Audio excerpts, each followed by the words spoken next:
Hay una pregunta que siempre podemos hacernos: ¿cómo hace Dios para responder a todos los que le piden algo? Porque a veces esas peticiones pueden ser contradictorias.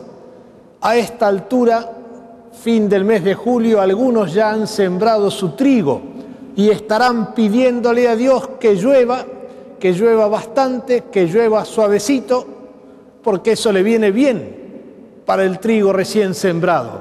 Y otro que está al lado, a lo mejor preparó un asado con sus amigos, así que le pide por favor a Dios que sea un domingo lleno de sol, alambrado de por medio.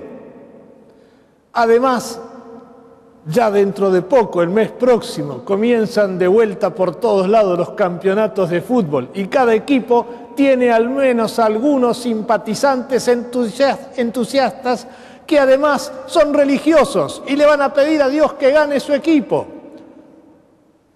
Dios se va a tener que poner 2 camisetas o 4, una de River, una de Boca, una de Racing y una de Independiente, todas juntas.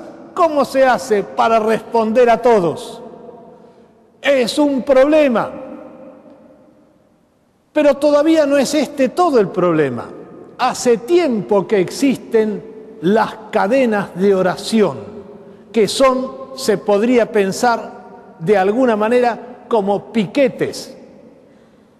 Piquetes religiosos, piquetes que pretenden encerrarlo a Dios para dejarlo sin escape. Antes se hacían escribiendo cartas y uno de repente recibía una carta que decía que era una cadena y además decía que había que copiarla 10 veces y repartirla a otros 10 y que si se hacía se iba a producir el milagro y si no se iba a caer el mundo entero. Hoy es más fácil, con los medios electrónicos se mandan correos electrónicos y ¿cuántos recibe uno que con esas indicaciones? Hay que hacer y tal cosa y tal cosa y tal otra y se va a producir tal milagro.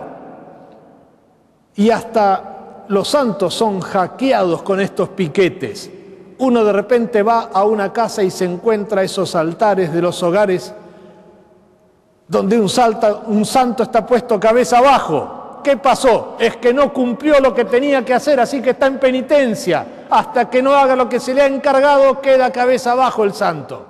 Piquetes de oración para obligarlo a Dios a hacer lo que a nosotros nos parece. Por eso nos hace bien escucharlo una vez más a Jesús, que nos enseña a rezar. Y lo primero que nos dice es que Dios es un Padre, pero además es un Padre bueno. Y esto nos lleva, en primer lugar, a esa confianza filial con la que nosotros podemos dirigirnos a Dios con nuestra oración. Somos verdaderamente sus hijos y podemos acudir siempre con esta confianza de hijos con nuestra oración a Dios.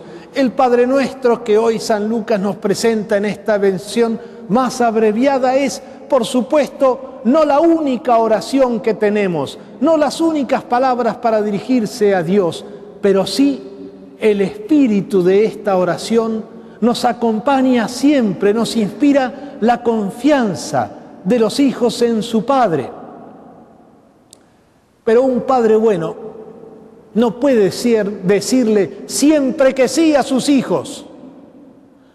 Si lo hiciera, los convertiría en caprichosos y además les haría daño.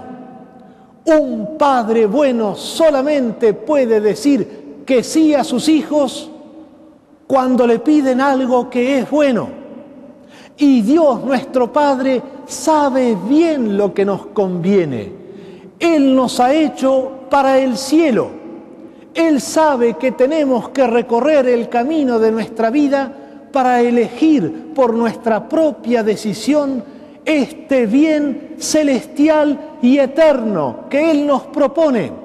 Y de su parte hace todo, nos da todo lo que nos hace falta para alcanzar ese bien para el que nos ha hecho. A veces será la salud el camino que más nos convenga, pero otras veces puede ser la enfermedad el camino que nos ayude a llegar a la meta que Dios nos propone. A veces podrá ser la vida larga y otras veces una vida más corta. A veces podrá ser la riqueza lo que nos convenga para alcanzar la meta para la que Dios nos hizo. Es difícil porque ser buenos y justos es mucho más difícil cuando se es rico. Otras veces será la pobreza que nos enseña a depender siempre y en todo de Dios, como nos decía Santa Juana Hugan. Dios sabe lo que nos conviene para alcanzar la meta a la que nos llama. Por eso podemos rezar confiados y aprender cuál es el bien que nos hace falta, con la respuesta que Dios nos dé a nuestra oración, sea que sí o que no nos dé lo que pidamos. Podemos rezar siempre confiados, en realidad, con las parábolas que siguen a la enseñanza del Padre Nuestro. Jesús nos enseña algunas cosas más sobre la oración. En primer lugar, que hace falta rezar con insistencia, siempre, todos los días.